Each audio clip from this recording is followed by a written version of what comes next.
Get over to the green. Well, first of all, I want to do this. Okay. Here's what we're doing today. We're doing there.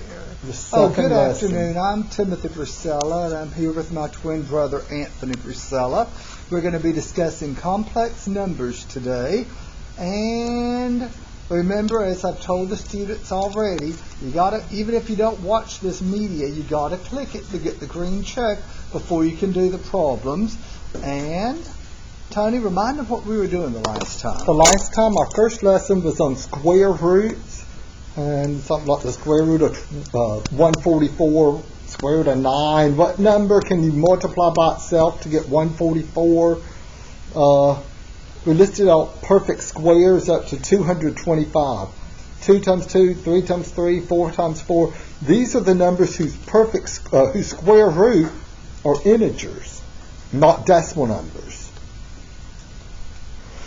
18 is not a perfect square. Notice, to simplify the square root of 18, you have a radical.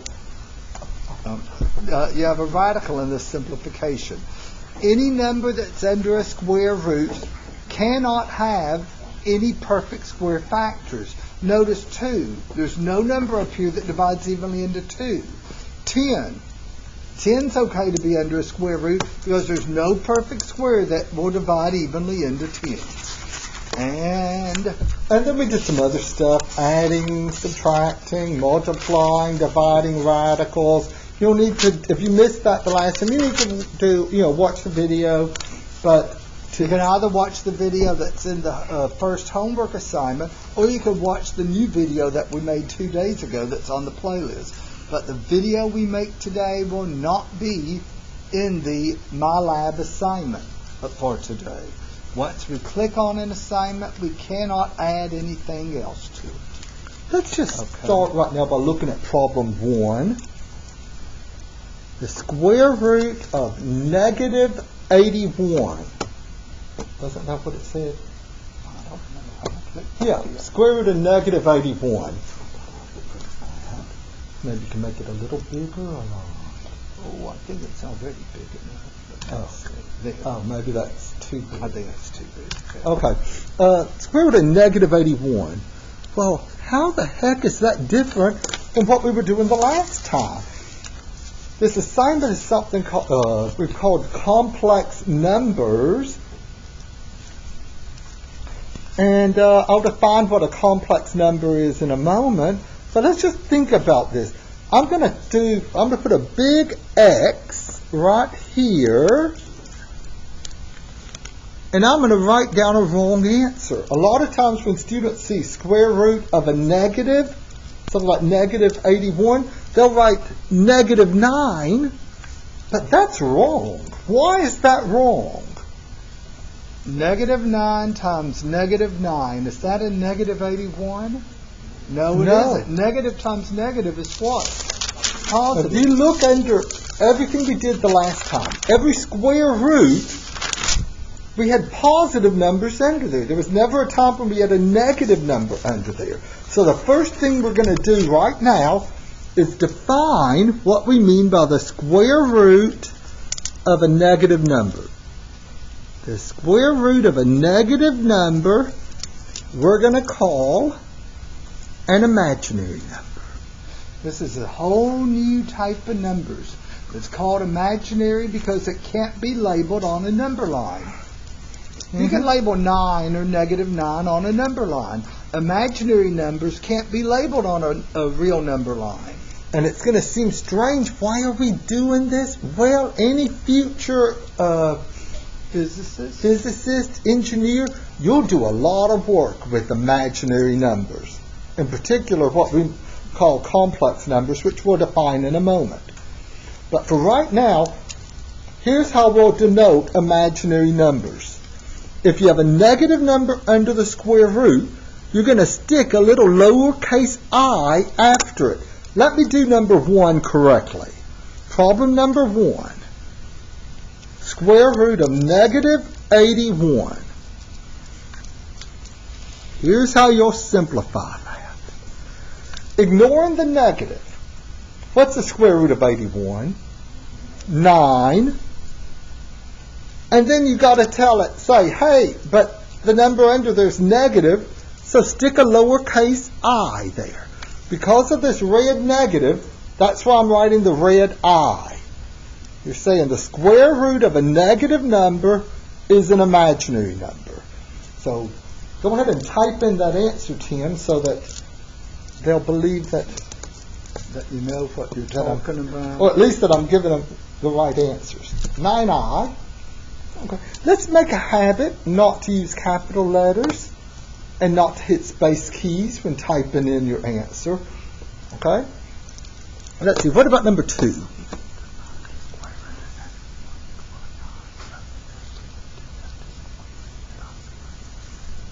Okay. You know what? Let's do another example. The EX, pretend this had been problem number 1. And it might be on some of yours. Remember, my math lab changes the numbers. Square root of negative 1. How would y'all have simplified that? What would the answer be? The square root of 1 is just 1, but since it's negative, you'd have I. So you could just write I. I think if you're typing it in, it would take 1I. Okay, but I'm just going to write I. Sometimes students, you might want to see a formal definition of I. The imaginary unit, there it is. It's the square root of negative 1. Okay? Now, problem number 2.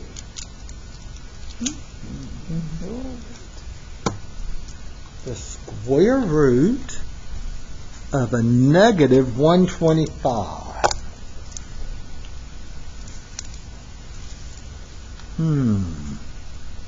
Is 125 a perfect square? Look back at your list of let me switch. Is 125 a number whose square root we know? Thinking back to our perfect squares. If you're not sure, you have your calculator. Punch in the square root of 125. Do you get back an integer? Nope. No, you don't. It's an 11 point blah blah. So it's not a perfect square. What's the biggest perfect square that divides evenly into 125? Why don't you pull up your calculator and let's see. What on my list of perfect squares, 125 would be right out here. 121 can't go in evenly. 100 can't go in evenly. You'd have a remainder of 25. 81, would that go in evenly? Mm-mm. Basically, you need to start checking at the numbers that are about half. If you mentally divided 125 by 2, it would be 60-something. So let's start with 64. Start punching in. 125 divided by 64. Is that going to give you a... No. What about 49? The fact that it ends with a 5 is probably making us think what? Which one to use. 25? 25 times 5? Okay. So 25 is the perfect square divisor. 25 times 5 is 125. So follow my colors as I go through this. First of all, will there be an I in my answer? Yes. The square root of a negative. So I'm just going to stick an I right out here so I don't forget it. Now I'm going to simplify the square root of 125 the same way we did the last time. We'll think of it as 25 times 5. And what blue number am I going to write? Oh, can y'all tell that's blue and that's black? What am I going to write in place of this blue square root of 25? Just a 5. And then I'll keep the square root of 5 there. But look at what I'm going to do. What did you do? Oops. The square root of... I said square root of 5 and I wrote 25. That should be... Is that legible there? That's just a square root of 5. Mm-hmm. This I could theoretically go anywhere. You could write it in place in front of the blue 5. You could write it after the square root, but make sure it doesn't look like it's under the square root. That's why our brother's habit is to put that little mark there to indicate it's over. The square root's over there. But The formal place to put it, the preferred place, if you have a number and a square root, is to put it right between them. 5i square root of 5 is how we'll simplify the square root of negative 125. Okay? The reason it's desirable to put that I in front of the square root is so that it's clear it's not written underneath the square root. If you tried to type that in, like 5 square root 5, and then suppose we put the I under there. I is under the square root. What's going to happen? Oh, that's wrong. Yeah, that's wrong. So, the problem is that I being under the square root. And so, put it in front. Mm-hmm. And that's just standard practice.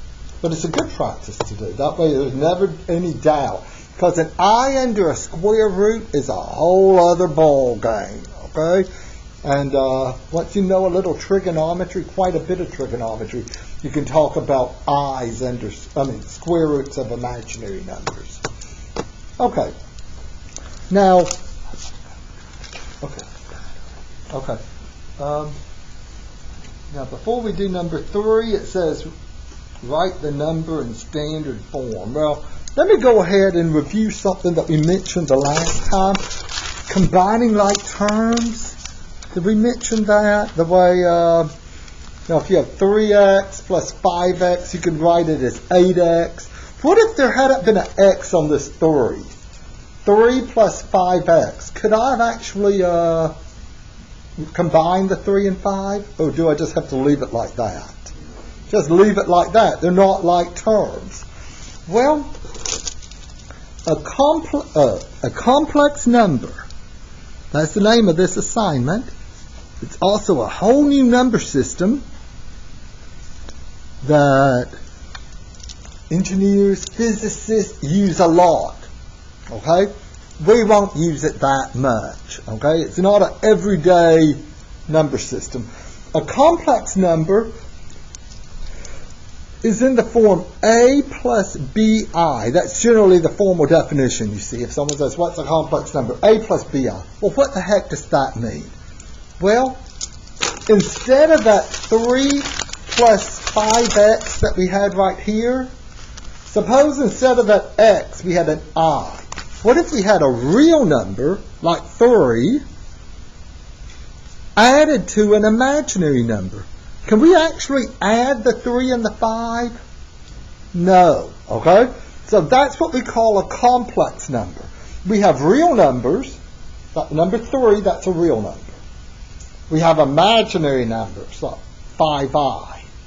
When we have them together, we call those complex numbers.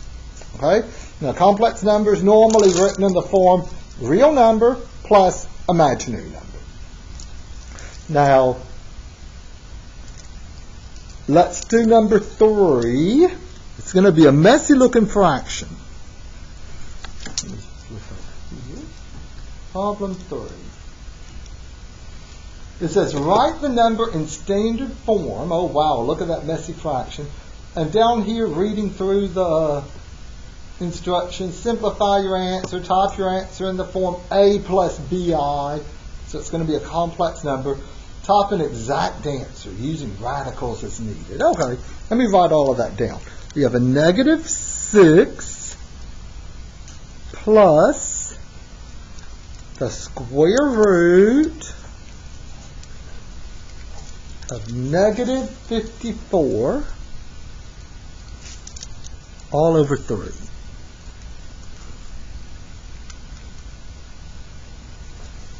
Make sure I didn't miscopy it. Okay. Y'all ever notice me writing numbers down that aren't on the board? Tell me, okay? Because I can miscopy a problem as well as anyone else. That's probably easier than most people. So negative 6 plus square root of negative 54 all over 3. We're going to simplify this down until it's a complex number. The way we'll do that, let's start off simplifying the square root. So I'm just going to sort of circle the square root and draw an arrow. And we're going to start simplifying it the same way we did number 2. Okay? First of all, 54, I should have already asked this, is that a perfect square? Nah, 54 is not a perfect square. Okay? So, which perfect square divides evenly into 54? 9. Okay? Pull this up. Let me clear all of that. 54 divided by 9 is a 6. And you're thinking, why is he showing that? I know that. Well, this is just me trying to show my thought process. Okay? 9 times 6 will give us 54. So going back to reducing this, the way we did this one up here, am I going to have a red I in my answer? Yes, I'll go ahead and make a note of it right there. I. Now, how did we say we're going to recopy that or rewrite that as 9 times 6? 9 times, here, 6. I shouldn't be using blue and black. It's hard to tell the difference in the color. But the square root of 9, that's in blue. I'm going to write a blue 3. The square root of 6 can't be simplified. I'll leave it like that. And where am I going to stick that I? Well, right there. And now, let me rewrite this whole problem. I'm going to rewrite the fraction, but instead of the square root of negative 54, what am I going to write? I square root of 6. Good. So we have negative 6 plus 3i square root of 6 all over 3. Oops. Lift this up a little. Let me move the calculator. I don't need it anymore now.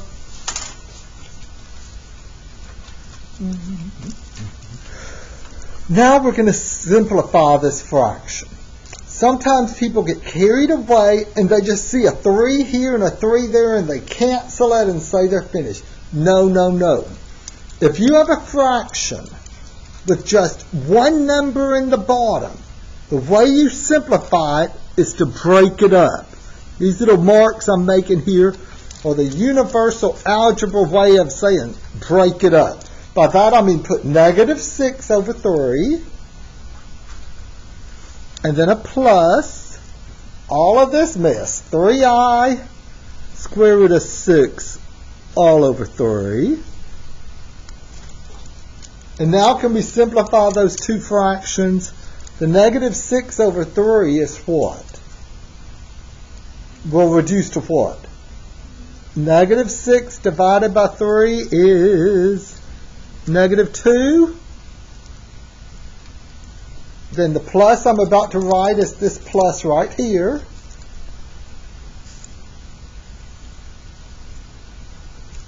And what am I going to do now on this? Can I cancel these 3's?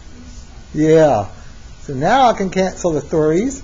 So I have an I square root of 6. So negative 6 plus the square root of negative 54 all divided by 3 is negative 2 plus I square root of 6. I'm going to type that in. I'm embarrassed. I'm so winded just from walking downstairs and back up. Negative 2 plus I square root. Is that what I wanted to type in? Yeah, I think that's right. Okay.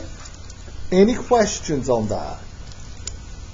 You simplify the square root as an imaginary number. And then once you've done that, like you did on problem, I'm here pointing at number 2, and y'all can't see it. simplify the square root, like you did on number 2 as an imaginary number. Then you separate before you cancel. Sometimes students say, well, I can skip this step right here. Negative 6 divided by 3, negative 2, cancel the 3's. Yeah, I think I mentioned the last time, you don't have to do every step I'm doing.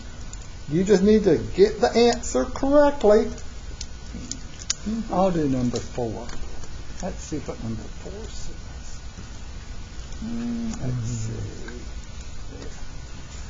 Oh. 12 minus the square root, I'm just writing the problem down, negative 243 over 3. And now you can do it. Oh.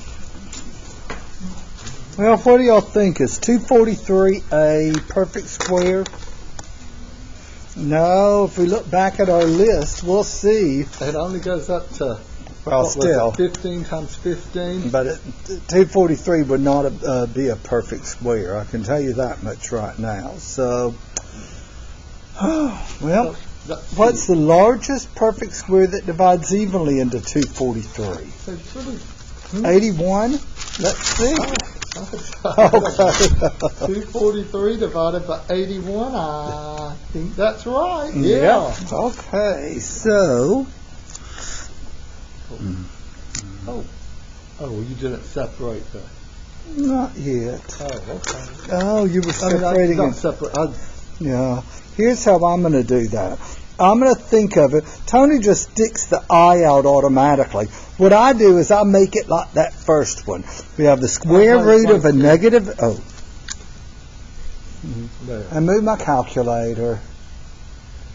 We have a square root of a negative 81 times the square root of 3.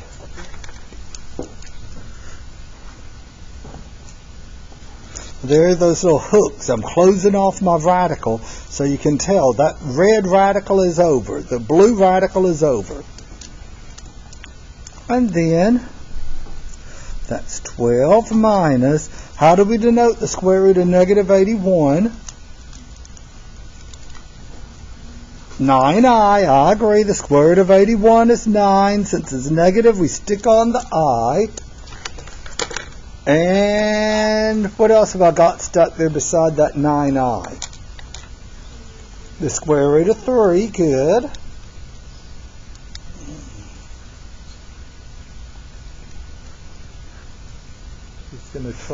I'm going to try. Is mine working? I don't think it is. Let's see.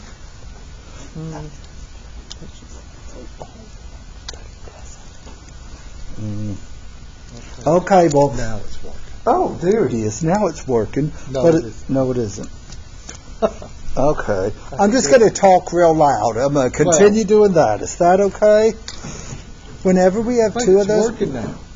I'll just hold it in front of his mouth. Keep going, Tim. Tony, you're distracting me. I thought you wanted to finish early today for him. I think you're, and so just put it away. Okay, what did y'all say the square root of negative 81 would be denoted as? 9i, and I still have that 3, the square root of 3 that's stuck on there, and we're going to split it up over that denominator, and it's just a freak coincidence that this denominator had a 3 and this denominator up here had a 3. That's just a coincidence. So split up both of those terms, dividing by 3. 12 divided by 3 is 4, okay, minus, can we cancel this 3 with that 3 there? Can we cancel a number under a square root with a number that's not? No, but we can cancel something. What can we do? Okay, 9 divided by 3 is 3, so we have 3i square root 3. Any questions there? Let me circle this. Okay, 4 minus I. No, 4 minus 3. Oh. I square roots of 3. I. So, notice here it has an I. Sometimes they don't show the I. I remember a student asking me once, what do they do when it doesn't have the I there? And I was like, just type I on the keyboard. That's all I ever do. Yeah. I never use that hot button. Well, I just used it, but I don't use it often. Mm-hmm. 4 minus 3I squared root of 3. Okay? Any questions there? Number 5. Oh, right. Okay. So, it's the same type of problem. I'll let them tell me. They can tell me, let me write it down, and then they can tell me what do they think I'm going to do first. Negative 20 plus square root of negative 75 all over 40. What do y'all think I'll do first?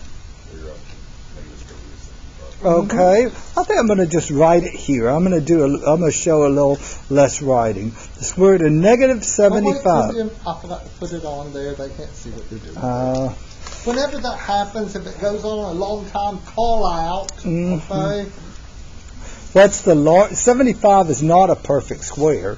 What's the largest perfect square that divides evenly into 75? 25. So I'm thinking of it as negative 25 times the square root of another 3. It seems like there's a lot of 3s popping up. Okay, so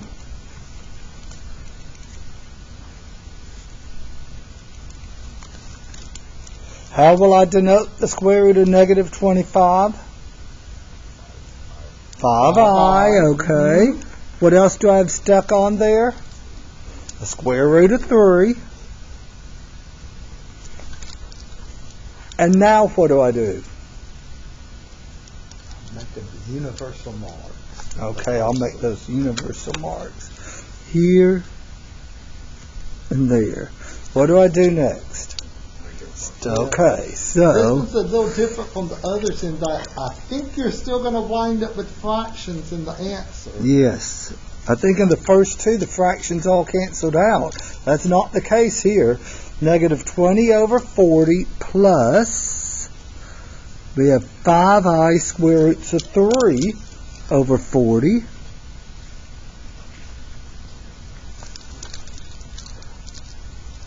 Negative 20 over 40. Don't say 2. That's 40 over 20. What is the fraction negative 20 40ths reduced to? It's going to be negative. Cancel a 20 above and below. 20 divided by 20 is 1. Wait a minute, not 2. It's going to be 1 over 2. Mm-hmm. Divide by 20. 20 over 40 is the same thing as 1 over 2. 20 40ths is 1/2. Plus, here, what can I cancel? Okay. Mm-hmm. 5 and 40 are both divisible by 5. 5 divided by 1 is 5, so we're rid of the 5. 5 divided by 5 5 divided by 5 is 1. 40 divided by 5 is 8. So we have plus I square roots of 3 all over 8. Any questions on that? See what we're doing. Simplify the square root, divide it as an imaginary number, break it up. This one simplifies a little messier than the other two. If the number on top is smaller than the one on the bottom, that's where you have a fraction. Negative 20 over 40 is negative 1 over 2. Okay? The common mistake, put negative 2. So now we've got to type all of that in. Let me see if, what did I just do?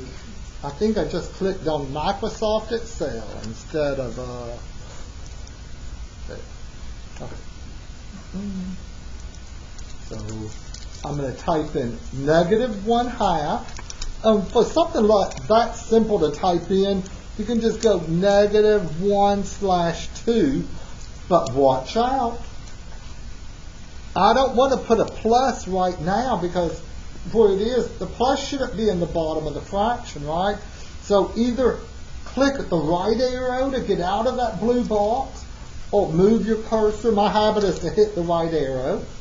You've got to get that flashing cursor out of the denominator. The plus does not go in the denominator. So next we have a plus. And for this one here, I'm going to go ahead and use the little fraction button. Notice there's no I there. Don't panic. There's an I on the keyboard. Then square root of 3 all over, what was that bottom number? 8.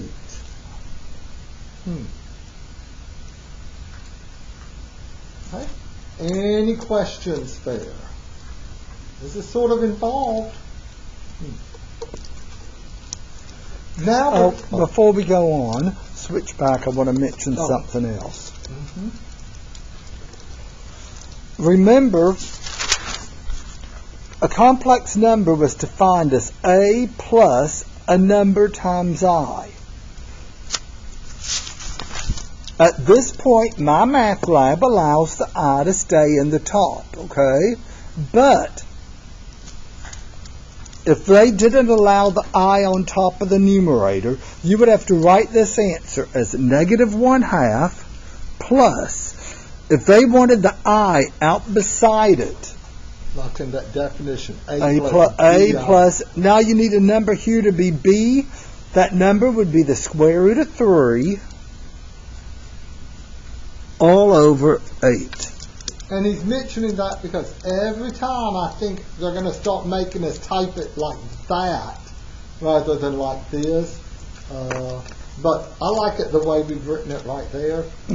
But there's some problems later on. I think last semester we discovered some stuff that they didn't let us write it the way they used to. So at this point, they still leave the I, let us leave the I on top. But if they change it, then you're going to have to write the I out beside it. And here's the neat thing, you never know if they're going to start doing that. Until it actually happens. Until it happens, right? It's okay to do it the public. Yes. Yeah, right now. If they take it, then that's fine. But realize if they stop taking it, and they do updates all the time, if they stop taking it, and I know there are some teachers that, you can't have the I on top because it's supposed to be A plus BI. So if enough teachers complain to Pearson, they may change it so that the I will not sit up there. But I like it like this. I think it looks better.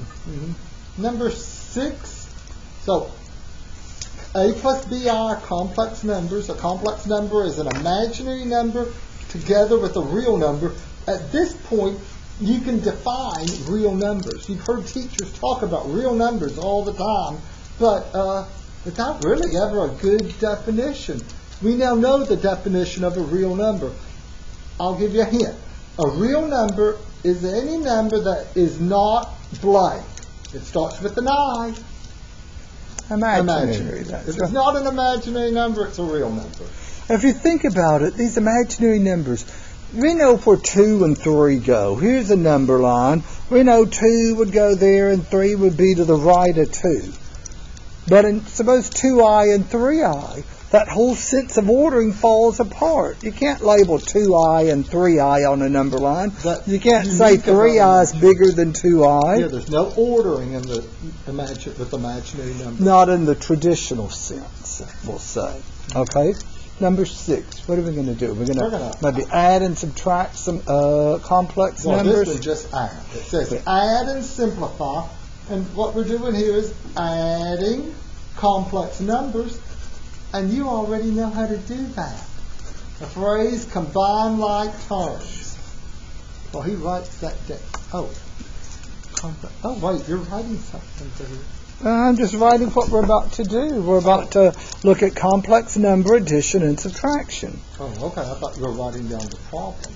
The algebra involved in those little i's is amazingly similar to the algebra that of variables. Just treat those i's as if it's just an x or a w.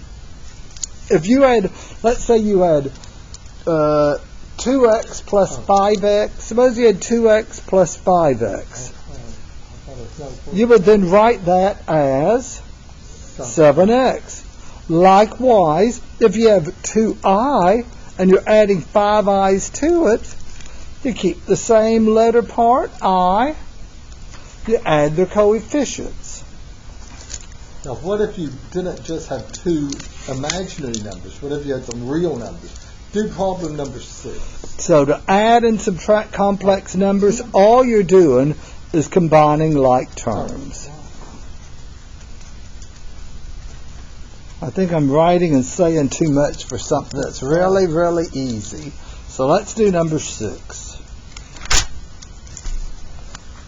We have the complex number -2 plus 2i,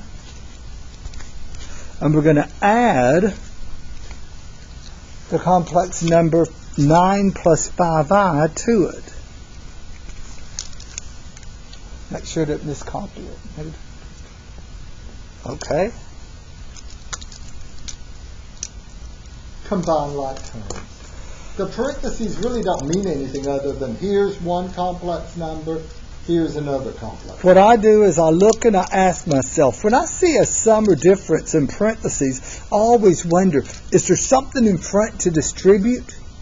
And there isn't. This is an unnecessary set of parentheses. There's no number there that needs to be distributed through, so I'm just going to drop the first set of parentheses. That's a -2 plus 2i. The second set, is there a number there to distribute through?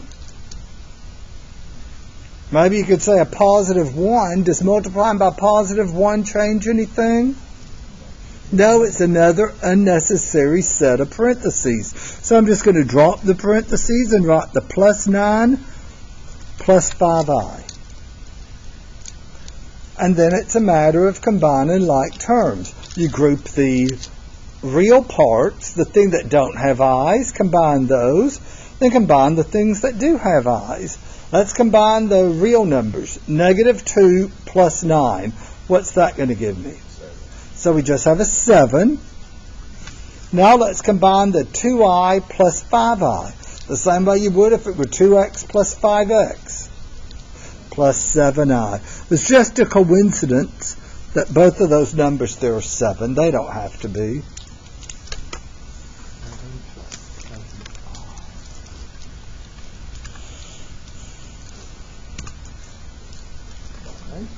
So to add complex numbers, you just combine like terms. It's just like adding, if you think about it, remember we were adding those square roots, and I is just a square root of -1, and so it agrees with what we were doing on Monday.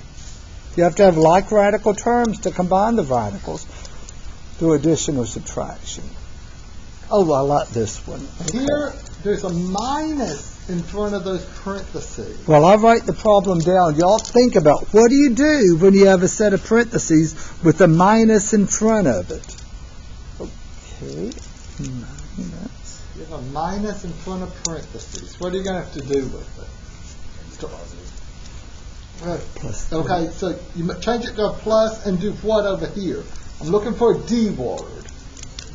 Okay, make it -5. Distribute this word. You distribute the negative. You distribute the negative. Right?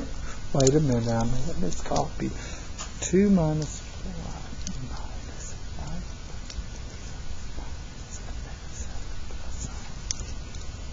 Okay, I got it. It's switched. Okay. So to subtract complex numbers, you don't just drop the parentheses. You got to distribute the minus first. Well, I think the first set we're going to drop. Yeah. But there's nothing in front, nothing to distribute, so we just have a 2 minus 4i. Now we have that minus to distribute through here.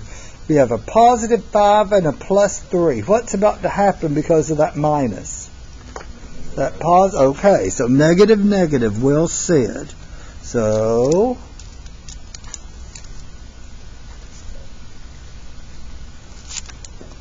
we have another minus.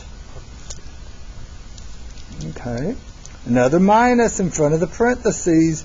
When I look inside the parentheses, I see a negative and a plus. What are those going to become when you distribute that minus? Okay, negative, that's a positive, and here. So we have a So we have a 2 minus 4i minus 5 minus 3i plus 7 minus I.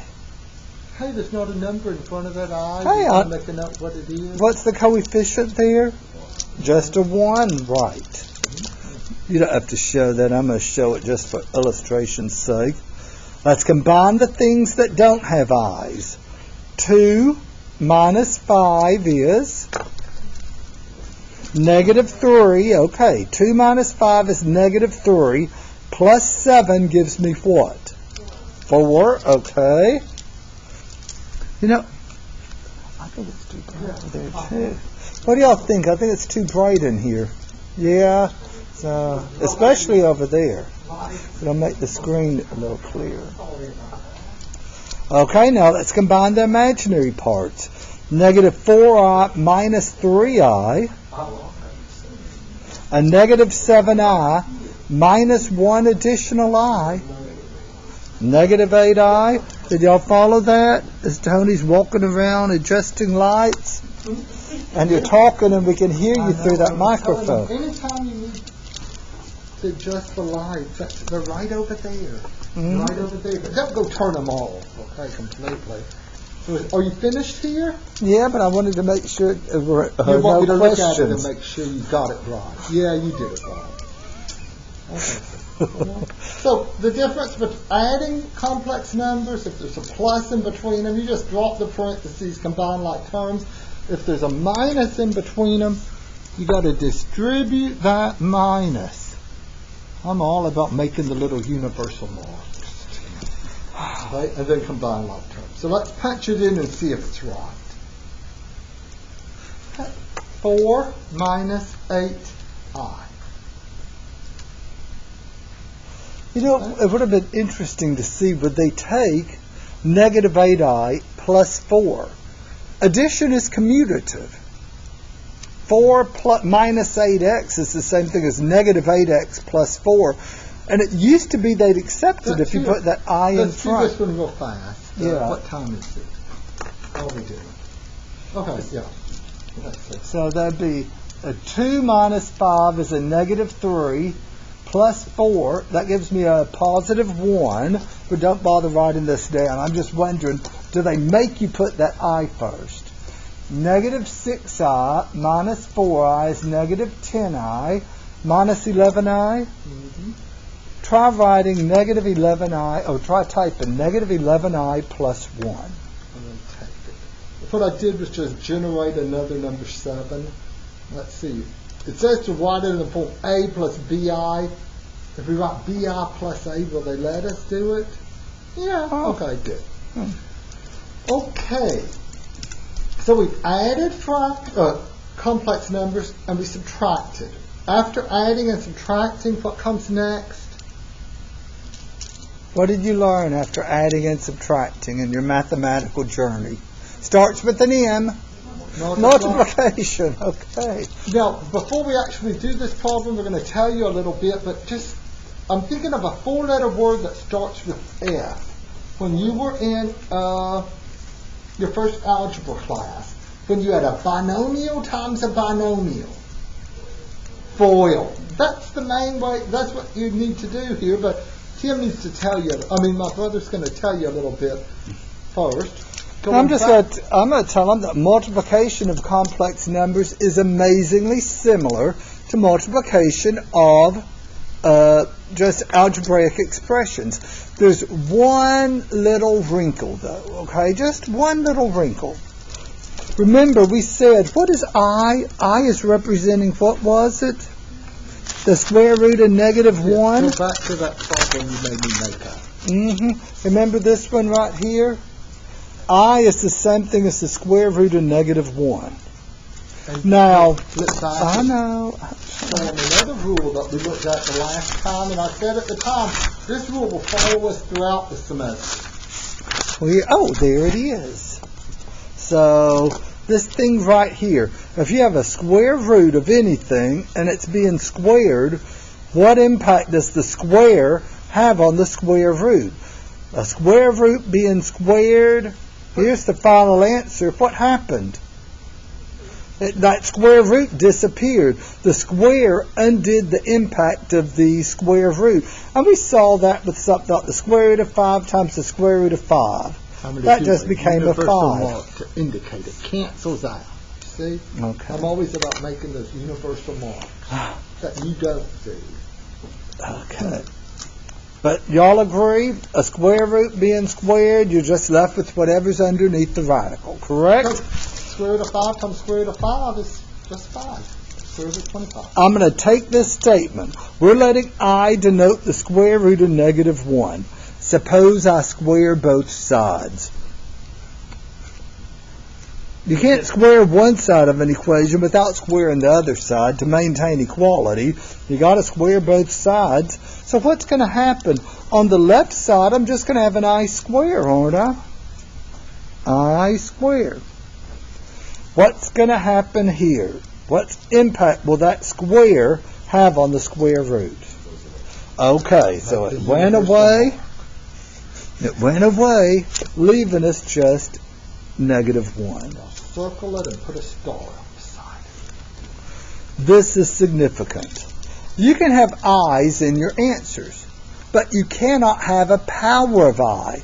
Anything else, whether it's an I cubed or an I fourth, you can reduce it because you know that I squared is equal to negative 1. My advice to you is don't let powers of I start growing.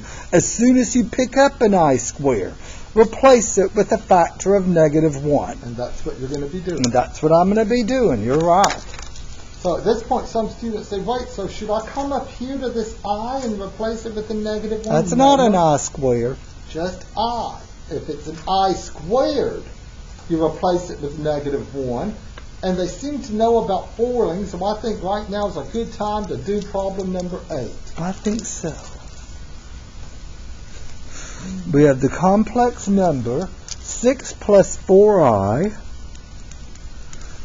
times 2 minus 8i.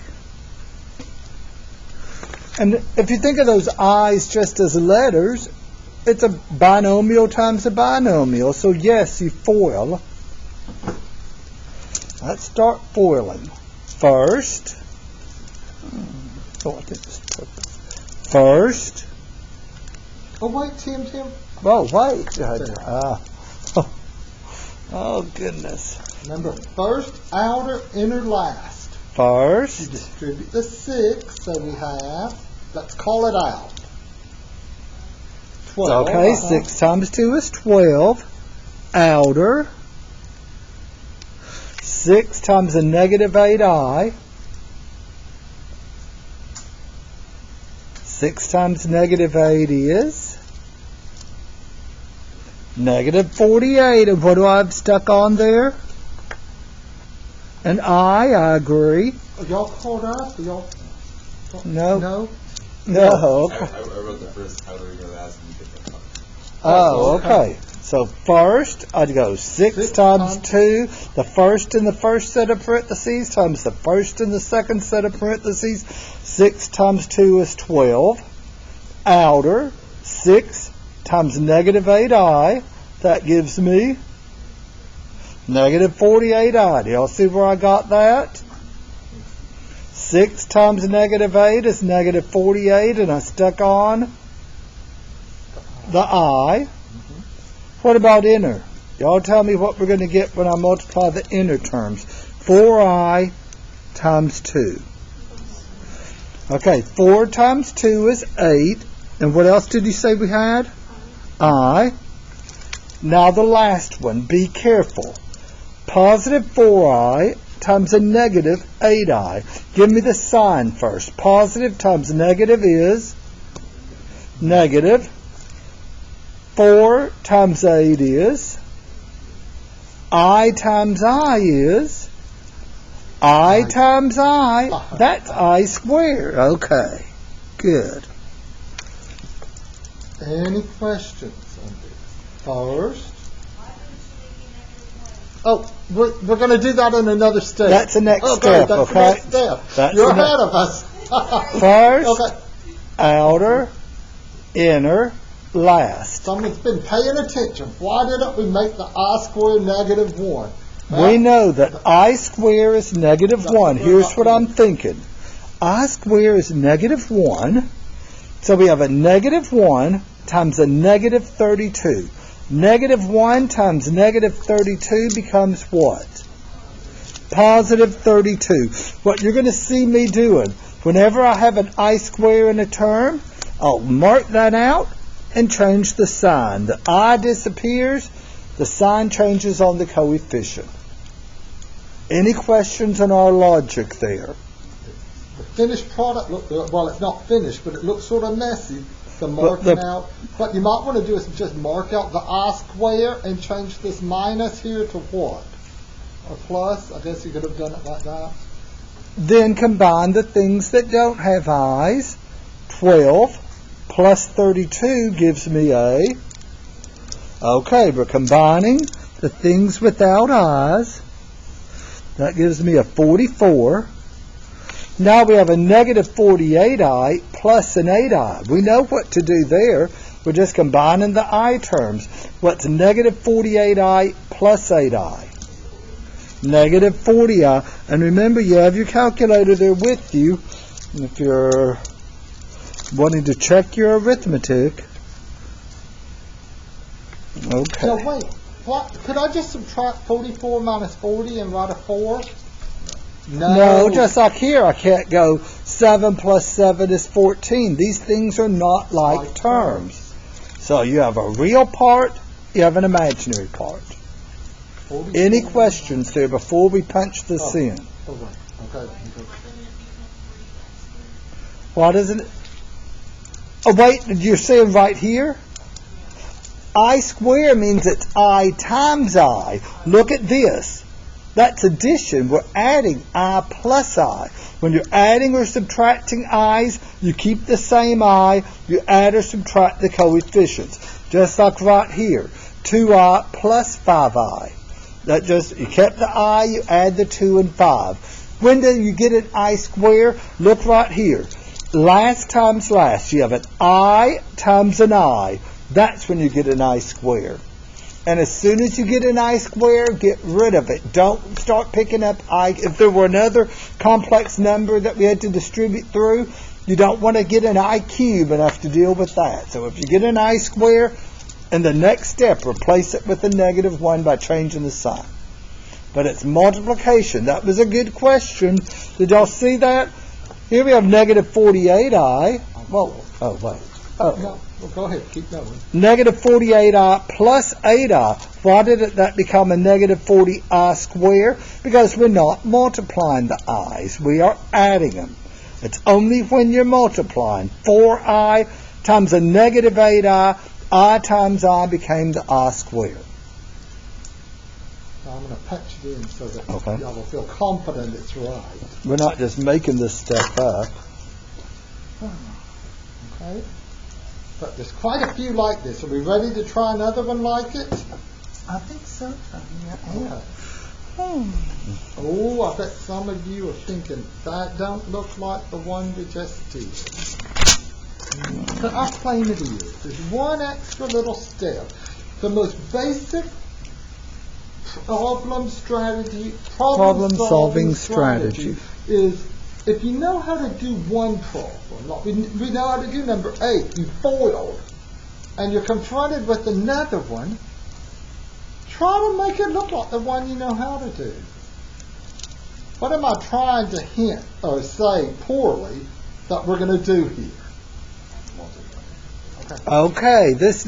Oh, just right. Oh, let me see. That little square means that we have 2 of them. So write it twice. Negative 8 plus 9i times negative 8 plus 9i. Now, is it similar to the one we just did? Are we going to foil? Yeah. Okay. First, here we go. Wait a minute. I'm going to put a little light there. First, negative 8 times negative 8, that's given me positive 64, I agree. Outer, negative 8 times a positive 9i. Negative 72i, I agree. Inner, positive 9i times a negative 8i. It's another negative 72i. 9 times negative 8 is negative 72, and we just have an I, nothing to multiply that by other than just I. Oh, what about the last one? This last one I'll do in a different color. Positive 9i times positive 9i. That's a positive. 9 times 9, I couldn't hear you. 81. I times I squared. Any questions on our logic up to this point? What do you think I'm about to do? Okay, good. Okay. That I squared is negative 1 times a positive 81. I'm about to cross that out and write what? Okay. So that last term is actually a negative 81. Any questions there? Okay. What do you think I'll do next? Like terms. The things without the I. 64 minus 81. That's going to give me a negative 17. I agree. What's negative 72i minus another 72i? Don't say 0. That's a negative 144. Is it going to become an I square? No. Only in that multiplication step you pick up an I square. When you're just combining like terms, negative 72 minus another 72 is a negative 144. Stick the I on there.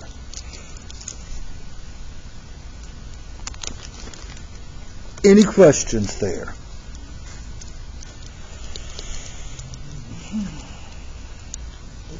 Negative 17 minus 144. Notice how it's spacing it so nicely.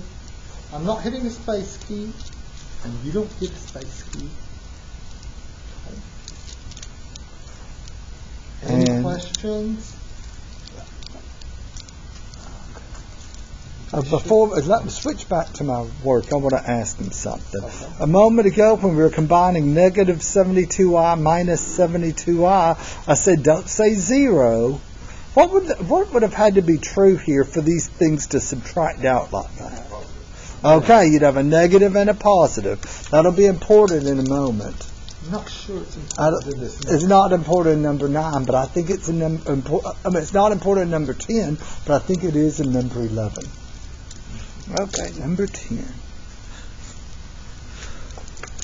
For multiplication of complex numbers, you handle it as if it's just algebraic multiplication. But you have that one wrinkle.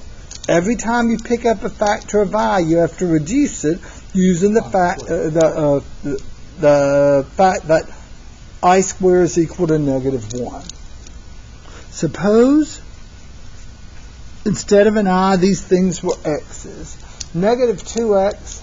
Wait, I need to make sure. I think I miscopied it. Let's see it. Negative 2i times negative 2 plus... Yeah, that's right. Okay. If those i's were x's... You wouldn't FOIL. It's the D word. What are we going to do on this? You have a monomial, one term times two terms. I think I heard it. Distribute. That's what we're going to do. There. This probably would have been a good one just to start off multiplying by. Maybe that should be number 8. What do you think? Because you learn to distribute before you learn to FOIL. Right? Yeah. Mm-hmm. Okay, so we're going to distribute. Negative 2i times negative 2 gives me positive 4i. Negative 2i times positive 3i. Negative 2 times positive 3 gives me I times I gives me I squared. What do you think I'm going to do next? Okay, that negative 6 times negative 1, that became just a positive 6. And this is one of those things we were talking about. Would it let us enter it as 4i plus 6, or do we have to write it as 6 plus 4i? Well, I just have an aversion to leaving it as 4i plus 6, even if my math lab takes it, okay? I'm going to put the thing without the I first, and then the thing with the I. So it's a positive 6 plus 4i, because that's a positive 4. That's why I decided on the plus. Hey, but I want to see, is it going to take, do y'all think it would take 4i plus 6? Well, it take 10i. 4 plus 6 is 10, right? Of course not. You can't do that. But let's see what it take 4i plus 6. 4i. I know it'll take 6 plus 4i. Because that's 4i plus 6. No, you see, that's what I was telling y'all. At some point, they stop letting you put that I term first. Although your answer is equal to the correct answer, it is not in the correct form. Be sure to read any instructions given in the problem. If there are no special instructions, make sure your answer is fully simplified. Now, suppose this were a test, and you had written it, you'd punched in 4i plus 6. It'd count it wrong. Okay? So my advice to you, always put the thing without the I first. And after you take a test, we look through, first everyone's test is different. Is that clear to y'all? We're putting the cart before our horses. Old saying, y'all have no idea what I mean by that. I'm not sure. We're not ready for a test, but we're talking about the test, okay? But it's not time to take a test. But since everyone's in a different order with different numbers, it's hard to say, for us to look through and say, okay, we got to make sure that on problem 10, people didn't reverse it and it's counted wrong for that reason. We look through them, but it's very time consuming.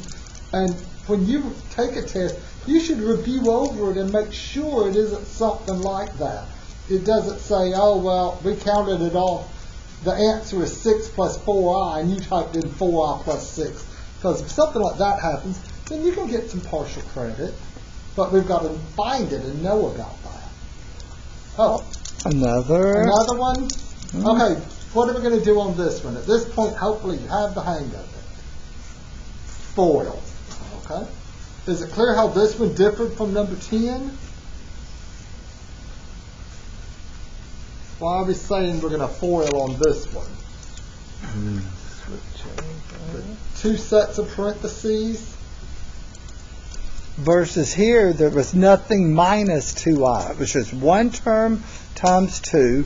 Here it's 2 terms times 2 terms. So we'll foil first.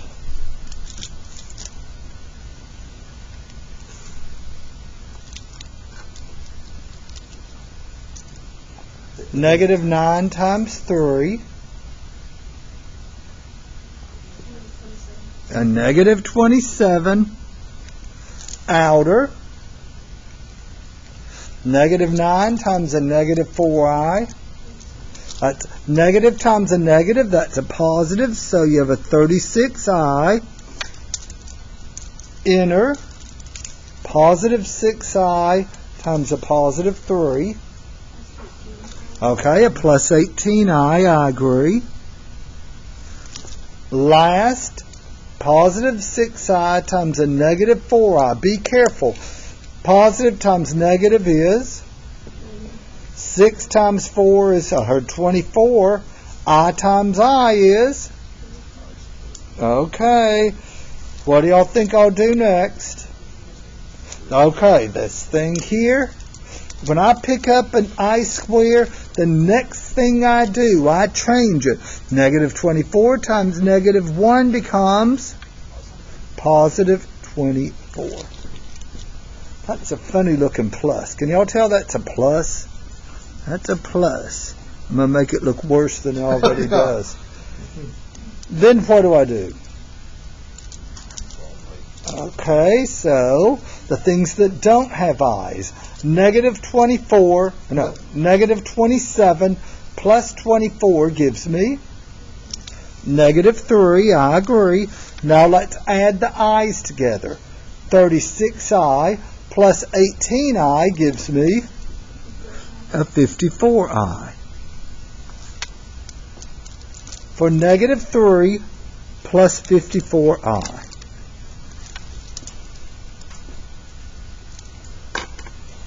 Negative 3 plus 54i.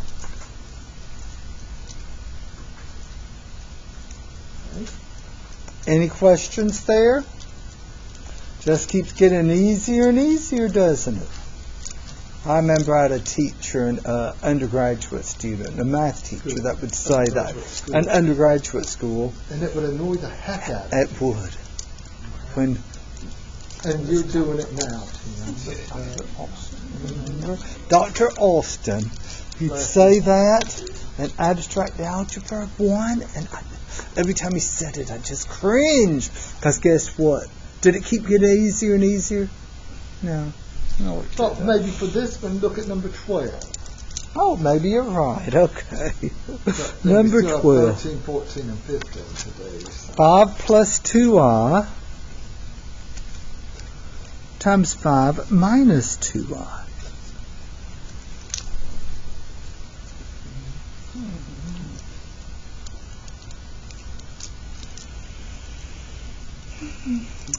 Okay. Well, what do y'all think we should do? Well, okay. First, Oh, wait. Let me move up. Oh, Show let your me- screen. Yeah. Yeah. Okay. First, 5 times 5, 25, okay. Outer, 5 times negative 2i, I couldn't hear you. Negative 10i, and I should warn y'all, my hearing is terrible. Loud music at a young age, and so yeah, it's terrible. When I say I can't hear you, I'm not saying, I'm not being coy, you're saying the wrong thing and I'm ignoring you or something. If I say I can't hear you, you know what it means? I can't hear you, okay? No deep meaning there. Inner, I'm not a deep person. Inner, okay.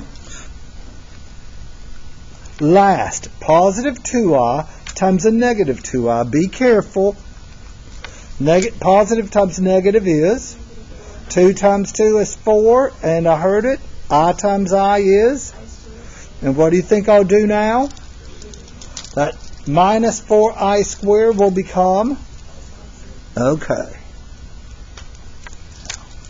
Here's perhaps the most interesting problem we've done so far. Let's combine the real parts. What are we about to get? 25 plus 4 gives me a 29. Combine the imaginary parts. What are we going to get? 0. Negative 10 plus 10, that's 0. 0 times I, 0 times anything is 0. This is the first time we've seen this where we started off with two complex numbers. We multiplied those complex numbers together, and what sort of a number did we end up with as our answer?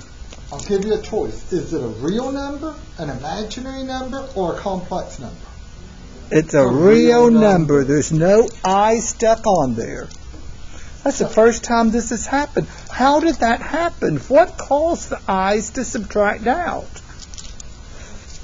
Like number 9. Number 9 looks sort of like this. But here on number 9, the I's were left in the answer. Here on number 12, the I's disappeared. What's the big difference? Okay, a positive and a negative there. The fact that you have the same terms, but the center sign is the opposite. Because of those opposite signs, you wind up with one negative 10 and one positive 10. Up here, they have the same signs in the middle, so the I's didn't subtract out. You know what? Why don't you give a name to this type of complex number? Okay, I'm going to. Complex numbers in this form are called conjugates. A plus bi and a minus bi are called conjugates. Conjugates.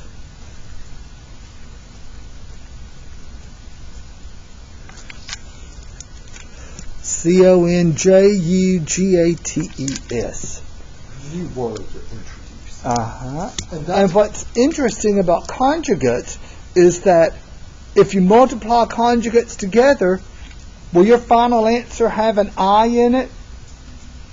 If someone says, oh, I heard you're in Mr. Precella's algebra class, say something smart. What you can tell them is, the product of conjugates is a real number. They won't know, more than likely they won't know what the heck you're talking about. You'll feel a lot smarter than them. A product means what? Product is what? Addition, subtraction, multiplication, or division. The word product. What operations taken? Multiplication. So if you multiply conjugates together, your answer is not going to have an I. It'll be a real number. Why? Because no matter what, I'm going to. But because if they're conjugates, you're always going to wind up with the same number part on the I, but opposite signs. I'm going to write, should I write it the fancy way, the product of conjugates is a real number? Yes. Or should I say, when conjugates are multiplied together, no I remains? I think I'm going to say it the plain way. When conjugates, and that's going to be significant for are multiplied 13, 14, 15. Together, I guess I could say when conjugates are multiplied together, the result is a real number. The result is a real number. Meaning no imaginary number? Real number. All right, are they? I'm going to make a little parenthetical note here. I'm going to say no I. Okay. Now, so far we added complex numbers, we we subtracted complex numbers, we've just finished multiplying them. What's the last thing to do? Division, and then the Labor Day weekend can begin. But not for them, they got to do their homework. From this class, I should say. Well, I mean, wait from me for and that. Tony. Yeah. Okay. Oh wait, I don't even know if this number's right. I didn't punch it in. What do y'all think? What was it, 29? 29. Let's make sure that we're telling them right. Now, whenever we joke about, whenever I say something like that, I'm joking. Joking, you know I'm not that. up here wondering if I'm doing this stuff right, okay? Okay, but before we actually start this problem, I just want you to see what we mean by division of complex numbers. It's not the long division symbol, it's division written as a fraction. The complex number 4 plus 8i divided by 1 plus I. Remember, I said I is just a fancy way of representing a square root of -1. The last time we said you never want to leave a square root in a denominator. So when dividing complex numbers, since you don't want a square root in a denominator, that means you don't want an I in a denominator. So I'm going to write this. Let's see. I have to write out a little bit of stuff first. Division of complex numbers. I look at my writing and I remember those penmanship awards I won in second and third. I won from second on to the 5th grade. Yeah. I won those penmanship awards, and Those teachers would be rolling over. at least so. Well, I don't write cursive anymore because no one can read it. But even my Then you had to write cursive, so neat. Where'd that get you?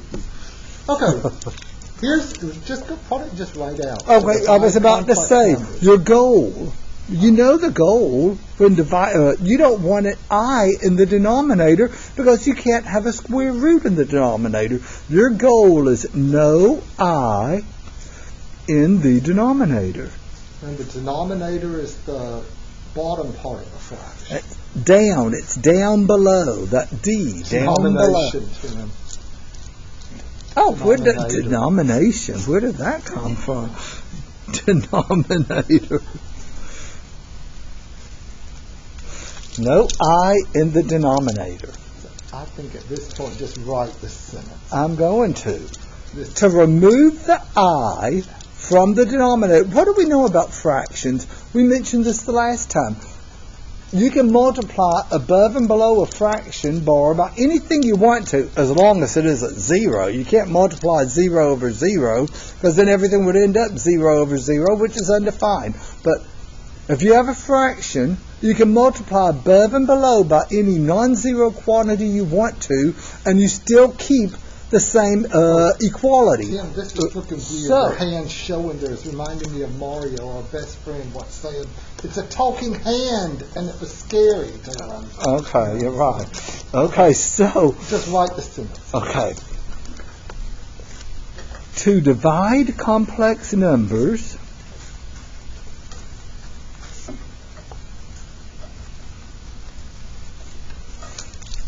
we can multiply above and below by whatever we want to, but if we want to get rid of the I in the denominator, we better multiply above and below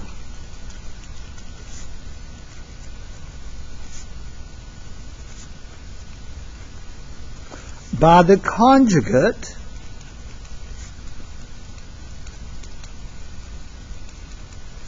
of the denominator. Remember, conjugates, when you multiply those together, you get a real number, no I. So, we're going to write down the problem, number 13. Then we'll reread that red sentence and try to figure out what is it telling us to do. Okay, so, or what are you telling? Okay, write down problem number 13. It's not nearly as bad as we've made it sound so far. I wasn't making it sound bad. Yeah, I think you were. Making it sound bad. 4 plus 8i divided by 1 plus I. Okay. Now, we're going to multiply above and below. So here, there. To divide complex numbers, multiply above and below by the conjugate of the denominator. What is the conjugate of the denominator? Okay, the denominator is 1 plus I. The conjugate, just change the sign in the middle. 1 minus I. That's the only sign you change. Don't change the sign on the 1 or anything. Just that middle sign, the one in front of the icon. At this point, it's just going to become repeated multiplication. Look at what we have to multiply. We have Put parentheses around it. 4 plus 8i times 1 minus I. That's a FOIL problem. We have a 1 plus I times a 1 minus I. That's another FOIL problem. It's just repeated multiplication at this point. So FOIL the top, then FOIL the bottom. Y'all have gotten good at foiling, so here goes. Foiling out the top. First, 4. 4 times 1 is 4. Outer. 4 times a negative 1i. Remember, there's no number there, so it's a 1 that you're multiplying the 4 by. What's that going to give us? Negative 4i. I agree. Inner. 8i times 1, a positive 8i times a positive 1. Okay. Last, positive 8i times a negative 1i. Positive times negative is negative. 8 times 1 is, and I times I is I squared. What do you think I'm going to do? That minus 8i squared is about to become, okay, that becomes the plus 8. Now let's simplify, let's multiply the denominator. I think I'll use... Are y'all caught up with them? What about the peanut gallery way over there? Yeah, those of you in the peanut gallery. Is everything okay? Yes. Maybe I'm going to turn on that computer. Maybe we'll sit over there on Monday. Yeah. No, we won't be here. It's a holiday. Yeah. Okay. Now, I think we'll stay here until this computer breaks. And then trust me, it will. there. Then we'll move over there. Okay. Now let's FOIL out the denominator. First, 1 times 1, I agree, is 1. Outer, 1 times a negative 1i is a negative 1i, okay. Inner, positive 1i times positive 1 is just a positive 1i. Last, be careful, positive 1i times a negative 1i. Positive times negative is I times I heard it, I square. And what's that number there in front of that I square? That's like a 1. So what's this last term actually going to become? Okay. So that became a plus 1. Any questions on our logic there? Oh, it's sort of messy to me. Let's simplify the denominator first. Remember, we shouldn't have an I left in the denominator. If we still have an I in the denominator, we've messed up. So let's see. Is our denominator correct? 1 plus 1 is 2. Negative 1i plus 1i, that goes to 0i. We've gotten rid of the I terms, so that's looking good. Let's simplify the numerator. What do we need to do first? 4 plus 8 gives me 12. What about the I terms? Negative 4i plus 8i. So we still have an I on top. That's fine. The goal is no I in the denominator. It's fine to have an I there. Now this reminds me of those problems, what is it, like number 3? 3, 4, 5. What were we doing back over here? You had a fraction. Let's see, right there. You had an I on top, but just an integer on the bottom. What would we do? Split it up. That's what you got to do now. Put the 12 over 2 and the 4i over 2. So we have a 12 over 2 plus a 4i over 2. This is reducing very nicely. What's the real part? 12 divided by 2 is 6 plus 4i divided by 2, 2i, for my final answer. So if you took the denominator and multiplied it by 1 plus 2i, FOILing it out, you'd get back 4 plus 8i. So 4 plus 8i divided by 1 plus I is 6 plus 2i. Sometimes students try to figure out a way to get that answer without doing there is no other way. Yeah. You can't look at the coefficients and come up with a little pattern or anything. Nope. 6 plus 2i. Any little pattern you think you may have, I assure you it doesn't always work. 6 plus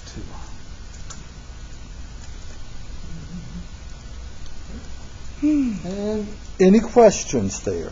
I know there's a lot to absorb here.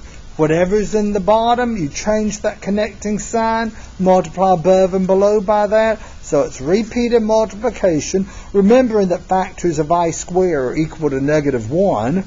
Combine like terms, split up, reduce the fractions. That sure made it clear to me. Let's look at the next one. There's 15 problems in this assignment, and I think this one might be a little messier. And I think actually it'll maybe show the pattern. Well, I think it might. So 7 plus I on top. Divided by negative 6 minus 2i. So we have 7 plus I on top, negative 6 minus 2i on the bottom. Our goal is no I in the denominator, so we're going to multiply. Give him a chance to write down the problem. Yes. Y'all caught up? We're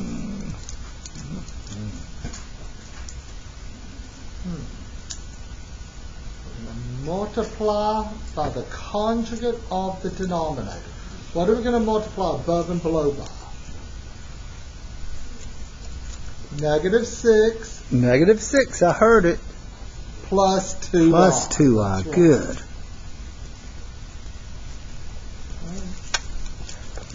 To find the conjugate of a complex number, you just change that middle sign. The first sign you keep as is, okay? The only thing you change is that middle sign. Are we going to have to FOIL in this problem? How many times are we going to have to FOIL? Twice. Once for the top and once for the bottom. You're right. So we have to FOIL out the top, FOIL out the bottom. So there's my... There. Okay. Now ready to start foiling? First, we're doing the top. 7 times -6. -42. Outer, 7 times 2i. A plus 14i. Inner, positive 1i times a -6. -6i. And the last one, be careful, positive I times a positive 2i. Positive times positive is? We're jumping ahead, okay? So I'm going to show positive times positive is positive 2i squared, and then we change it. You feel free at this point. When you see this, you don't even have to show that plus 2i squared. You could immediately write what? -2. Okay. Now let's FOIL out the denominator. First, 36. -6 times -6 is a positive 36. Outer, -6 times a positive 2i. -12i. I think this green pen is going. Yeah, the ink is almost gone. And then a positive 12i. -2i times a -6i. That's a positive 12i. Last, -2i times a positive 2i. Negative, I agree, negative times positive is negative 4i squared, and change that -4i squared to positive 4.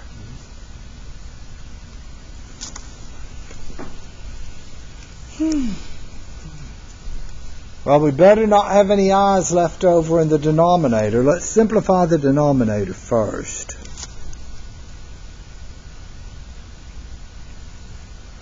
$36. What are we going to combine the 36 with? Plus 4 gives me a 40. I'll do that one for you. What's about to happen to the i's in the denominator? -12 plus 12. That was the whole point of doing this stuff. Cancel out those i's.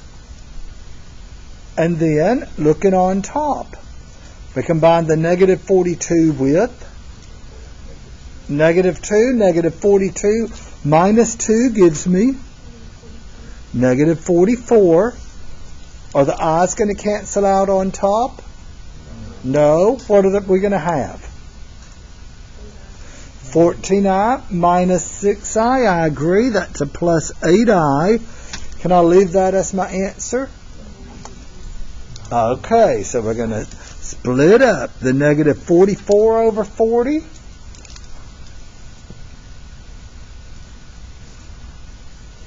Plus the 8i over 40.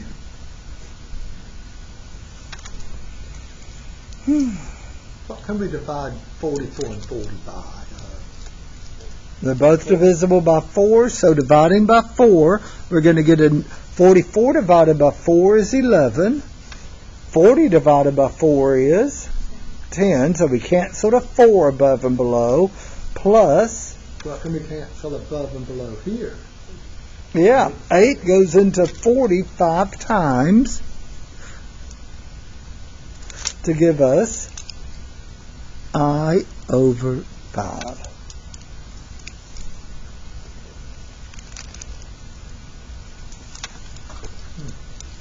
Now, if the thing insisted that we put the I at the very end instead of up there, then it would look like this. Negative 11 over 10 plus. You move the I. If we needed, they're taking the I on top at this point, okay? But if they wanted it out beside, what would be the coefficient of that I? We'd have a 5 on the bottom. We have a 1 up there, right? And that's another reason for those reviews. Before each test, there's a comprehensive review. And if on the review it accepts the I on top, that means on the test it's going to accept the I on top. So that's one of the points of the review. You make sure you know how they want you to enter those answers. So they being the Pearson programmers. Negative 11 over 10 plus. Oh, no, I got to go right arrow, get out of that. That's right, I then forgot. Plus. The I over 5 is 5. Yeah, that's how I'm going to attach it again. That's what I prefer. I over